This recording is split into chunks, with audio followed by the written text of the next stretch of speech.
Salut la communauté, c'est Wakiu pour des Wacky News. Alors du coup aujourd'hui on se retrouve avec le retour de Area of Conquest. Donc du coup je vais réexpliquer rapidement le principe pour ceux qui n'auraient jamais fait cet événement du coup. Donc vous avez 4 teams qui vont être interserveurs, qui vont s'affronter, qui vont se battre sur cette map interactive du coup, et qui vont devoir capturer un maximum de maisons ainsi que remporter les combats et ramasser aussi les coffres pour accomplir un maximum de points. Quand vous êtes dans une maison, comme par exemple ici moi je suis posé, on peut voir que je récupère 4 coins du coup par minute, ça pour l'ensemble de la team et pour moi-même bien évidemment. Ensuite, vous avez les moves, du coup, les actions points qui se resettent toutes les 5 minutes ou 6 minutes, je veux pas dire de bêtises. Vous avez des accélérateurs pour compenser ça. Les accélérateurs, ça me dérange pas trop de les utiliser. Par contre, pour ce qui est des re-heals, je vais en parler juste après. Je pense que c'est quand même un peu plus intéressant justement de les garder. Enfin, ça dépend. Après, c'est toujours pareil. Soit on est un écureuil, soit on n'est pas un écureuil. En fait, c'est toujours les mêmes stratégies, en fait, toujours pareil. Donc, ensuite, vous avez un rang, du coup, qui vous est attribué. Bon, bien évidemment, je n'ai aucun doute, voilà, je savais déjà qu'en ouvrant ce petit panel, nous serions bien évidemment le top 1 assez largement, parce qu'on leur met quand même le double des points dans leur tronche, histoire qu'ils comprennent un petit peu qu'on n'est pas là pour enfiler des perles. Je sais qu'il y a pas mal de joueurs qui sont pas trop d'accord, qui me disent oui, non, c'est impossible d'être dans le classement. Personnellement, si vous avez une guilde en tout cas qui est motivée et dynamique, franchement les classements, nous on s'est déjà retrouvé contre des guildes une fois que j'ai justement fait une vidéo là-dessus qui était assez scandaleuse, où on s'était retrouvé contre une guilde qui avait 2 ou 3 fois notre puissance. Donc c'était juste énormissime en fait, et on avait fini par leur mettre une tollée. Donc j'ai envie de vous dire, voilà, c'est pour moi vraiment c'est une histoire d'organisation, et si effectivement tous les membres se bougent, on arrive à faire des choses sympathiques. Genre là par exemple, vous voyez lui, on va lui expliquer que le coffre ne lui appartient pas, enfin j'espère, sinon on va se faire exploser. Ah oui, c'est vrai que j'ai subi une attaque, donc j'ai déjà subi des points de dégâts. Après une King Mao qui envoie instantanément son pouvoir, ça fait quand même bien le ménage, on va pas se mentir. Clac, du coup là on récupère 100 points, hop, on va lui carotte le coffre qu'il était venu chercher, histoire de lui expliquer que bon, c'est pas la fête, on est là, on veille quand même, et on va pour l'instant aller se reposer ici, le temps de recharger nos points, et ensuite on fera une petite montée, parce que là on peut voir qu'il y a des maisons. Du coup oui, ça j'ai oublié de le préciser aussi, il y a plusieurs points du coup pour ceux qui n'auraient jamais fait les ventes. Les maisons proches, on va plutôt pas passer là, de votre maison du coup rapportent 1 point par minute, un tout petit peu plus éloigné du coup 2 points par minute, celle en extérieur du coup, parce que vous avez la même chose ici, c'est 4 points par minute. Ensuite vous avez les 4 maisons autour du grand point, justement c'est 4 points par minute. Vous avez les points ici, c'est 8 points par minute, toc, sur ces 4 ensembles qui sont l'extérieur justement. Et après vous avez le grand midtown justement à 32 points par minute. On a un petit move de Khazar en direct, changement de maison, ni vu ni connu. On va faire attention à lui quand même, mais bon. Du coup, bon, pour le moment, ça se passe très très bien, on va pas se mentir. Ensuite, du coup, donc vous avez le ranking, vous avez les rewards, du coup, que vous allez pouvoir récupérer ici via votre castle. Alors, pour le coup, il y a pas mal de débats là-dessus. Je vous poserai, si vous voulez, vraiment un calcul avec genre 4 ou 5 différents scénarios, et vous verrez que, effectivement, à moins que toute la guilde achète la saison, que toute la guilde dépense les... c'est combien? C'est 70 000 émeraudes, je ne veux pas vous dire de bêtises. 100 000. Que toute la guilde dépense 100 000 émeraudes et ainsi de suite, effectivement, on peut dépenser nos points dans le château, ça se vaut. Mais sinon, sachez que tous vos points, en fait, vont être convertis en coffres. Et donc, hop, on va aller check ici, du coup, dans cette petite saison qui se remplit petit à petit avec les points que vous faites, du coup. Et une fois que vous allez arriver, en fait, au niveau 18, et normalement vous allez y arriver sans aucun problème, sans que aucun membre de la guilde n'ait besoin de mettre des ressources dans le château, en 4 jours théoriquement c'est vraiment très facile. Et du coup, au lieu de récupérer les coffres, on va les convertir avec nos points et on va en récupérer plus. Alors je vous poserai le calcul vraiment exact, mais je vous assure en tout cas que pour la moitié des guildes, voire les 3 quarts, qui ne peuvent pas se permettre de prendre toute la saison Qui plus est de mettre 100 000 émeraudes dans cet événement. Donc du coup, je vous montrerai vraiment que ce calcul est beaucoup plus rentable en convertissant. En plus, ce que je voulais refaire aussi par rapport à une petite touche par rapport aux accélérateurs, c'est que les accélérateurs, je veux pas dire de bêtises, mais il me semble qu'il en faut 4 justement pour avoir 2 coffres, mais je me plante peut-être. Alors que les cœurs, ça j'en suis sûr, il en faut 1 pour 2 coffres. Donc si vous dépensez pas vos cœurs, déjà là par exemple, rien qu'en free, 2, 4, 6 cœurs, donc déjà on aura 6 x 2, on aura 12 coffres déjà qui pourront se débloquer. Et les coffres de cet événement sont quand même intéressants, on va pas se mentir. Personnellement, il est possible que je prenne le ticket, mais je suis pas sûr. Je suis pas sûr, vous savez pourquoi? Tout simplement parce que je vous ai fait normalement une petite vidéo calendrier des ventes, que bon, vous avez plutôt pas mal vu. Et enfin, j'ai vu que j'avais fait pas mal de vues, donc la communauté, en tout cas le noyau principal, l'a vu. Et vous, comme on a pu le voir, il y a Weaving Pattern qui arrive justement dans 3 jours. Et dans 3 jours, du coup, on a toujours ce petit Area of Conquest qui est disponible et qui nous demande des points VIP en échange de diamants et également de ressources, bien évidemment, pour votre château.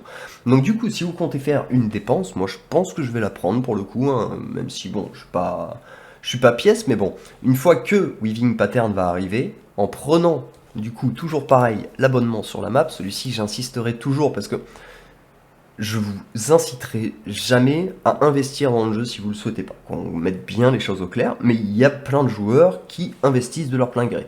Donc j'estime que effectivement vous orienter vers le meilleur moyen d'investir reste quand même logique, tout simplement. Donc cette partie ne va pas intéresser certains joueurs, bien évidemment, mais c'est cet abonnement, du coup, qui coûte environ 50 €, du coup, je suis d'accord, ça fait un peu cher, il va falloir dépenser 10 000 diamants sur les ventes, également Weaving Pattern, justement, mais vous allez récupérer, du coup, un bon paquet de poupées, ok, déjà?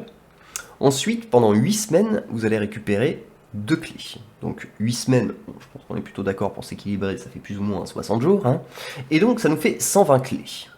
Si vous êtes un bon écureuil, un bon patient qui souhaite justement faire des dépenses de temps en temps, mais que cette dépense puisse être vraiment rentabilisée en termes de diamants par exemple, eh bien on a quand même des îles mystérieuses qui, plus ou moins tous les 2 mois, nous proposent 2 fois 20 000 émeraudes pour une vingtaine de moves.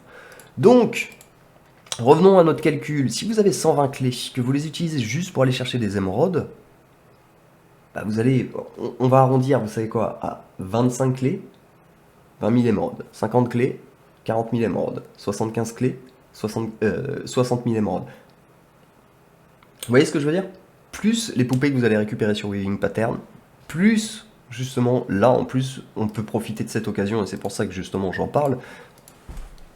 Les points VIP qui vont être accomplis également dans la partie Area of Conquest. Donc pour moi, ça reste vraiment quelque chose de très très rentable, bien plus rentable qu'un x4, ici par exemple, où même si on prend l'abonnement qui coûte une blinde, on va gagner effectivement 9600 points VIP, mais du coup on aura mis beaucoup plus.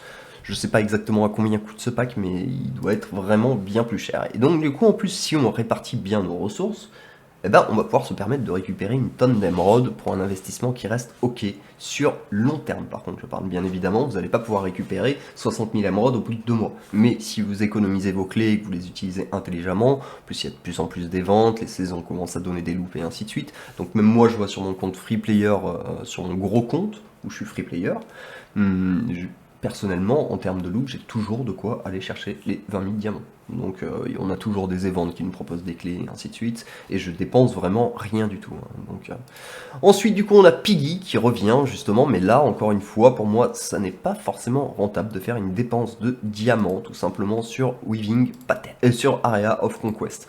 Sur Weaving Pattern, on va devoir mettre 10 000, mais malheureusement, ce sera déjà fini pour Piggy, donc du coup, bon, après c'est un retour de 20 pour 1. Ok, hein, c'est pas le même, c'est pas le 10 pour 1 qui est quand même déjà bien plus rentable, hein, celui-ci. Donc bon, pour le coup, c'est pas forcément, enfin, je vous recommande pas forcément d'avancer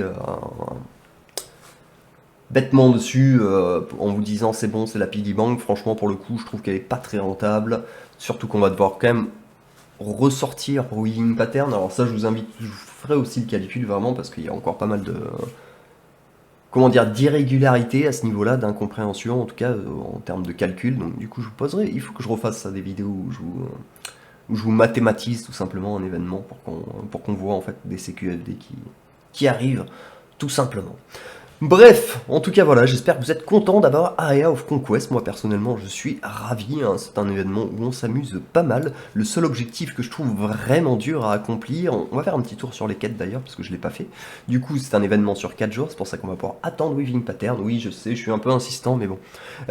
Du coup, login tous les jours, ensuite on va avoir les 120 coffres de l'Outre-Terre. Pour moi ça fait beaucoup trop mal, hein, personnellement, donc c'est quelque chose que je ne vais absolument pas participer. Les points VIP du coup, bon, c'est bon, je vais pas le répéter, hein, vous savez comment les compléter en tout cas, et quand les compléter, il faut surtout pas y aller à l'aveugle, parce que là vraiment vous feriez une...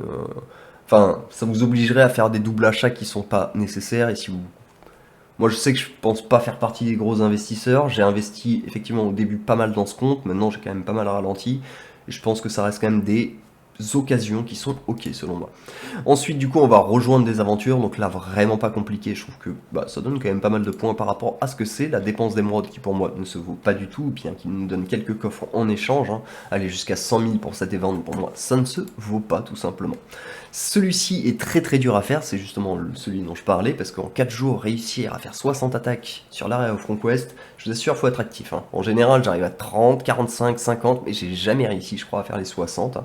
À l'époque des 7 jours, c'était pas cette quête en plus qu'on avait, donc ça aurait été plus logique d'avoir 60 attaques à faire en 7 jours, mais bon, ça fait quand même 10 attaques réussies par jour si c'était en 6 jours. Là, on est en 4 jours, donc ça nous fait 15 attaques à réussir, ouais, c'est ça, 15 attaques à réussir par jour. Ça fait quand même du mail. Ensuite, du coup, on va avoir la dépense d'énergie jusqu'à 15 000 avec une potion au bout. Moi, personnellement, je pense que j'irai la chercher sans aucun problème. De toute façon, sur 4 jours, en général, ça part plutôt bien. Et du coup, tenir des segments. Là, pour le coup, moi, ce matin, je me suis levé, hop, avant de partir au taf, j'ai pris mon téléphone, je me suis connecté rapido, je me suis déplacé, je me suis mis sur la maison où je suis toujours. Et donc, du coup, ça nous a permis déjà de remplir ce cadran. Donc, on va pouvoir partir bien plus en chasse. Après, bien évidemment, ça va dépendre aussi des guildes qu'on a en face, parce que bon, partir en chasse, pour chasser, il faut quand même être plus puissant que son adversaire. Là, quand je vois la gueule de ma King Mao, déjà, je me dis, reste dans ta maison, t'es pas mal. Voilà, hein, parce qu'une fois que King Mao va tomber, bon, ça peut encore tenir, bien évidemment. Hein. Ce noyau-là, je l'ai utilisé pendant un petit paquet de temps, mais ça va pas tenir très très longtemps, et pour énormément de combats, donc ça ne se vaut pas, selon moi. Bon, mais voilà, en tout cas, j'espère avoir été clair, hein, pour l'événement. Si ce n'est pas le cas, comme d'habitude, n'hésitez pas à poser des questions dans les commentaires, j'y répondrai avec plaisir. Et donc, encore une fois, je vous poserai le calcul là-dessus, hein, mais faites-le vous-même au pire, hein, par rapport au coffre converti. Mais là, j'ai pas les valeurs exactes en tête. Normalement, on peut les trouver sur les news, donc du coup, ce sera assez simple de les avoir par rapport au nombre de points, justement, qui est converti, comparé au nombre de coffres que vous allez faire pour la totalité de la guilde.